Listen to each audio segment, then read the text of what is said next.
Seanca gjyqësore për dyshimet për keqpërdorime në vlerë mbi 13 milion euro për ndërtimin e teatrit të Tetovës është shtyrë për më 8 tetor.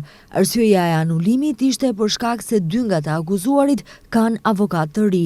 Në këtë rast, përveç kompanisë Urban Plan, si person juridik, të akuzuar janë edhe personat fizik, Sejdisha Zifari, Haki Fazliu, Artan Arslani dhe Bujar Muça.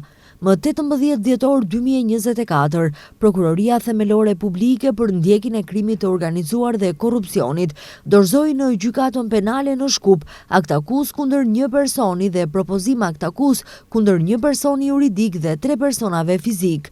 Në periudhën nga viti 2014 deri në vitin 2020, dyshohet se kanë arritur përfitime pasurore të mëdha në shumën prej mbi 13 milion euro.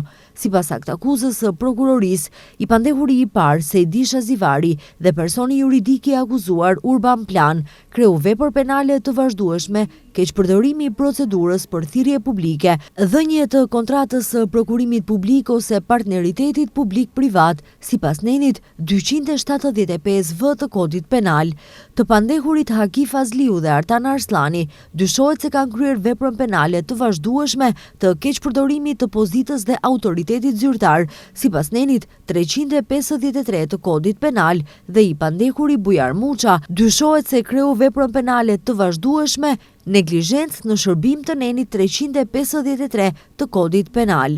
Lënda fillimisht ishte në gjykatën penale të Shkupit, më pas u dorëzua në gjykatën e Tetovës, ku më pas e njëjta sipas sistemit akmis i ra gjykatësit Elvedin Ferati.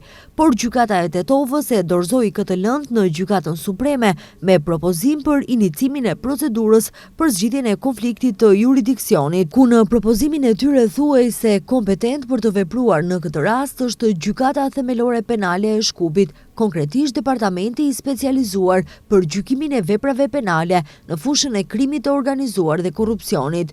Megjithatë, Gjykata Supreme vendosi se Gjykata Themelore në Tetov është kompetente për të vazhduar me çështjen.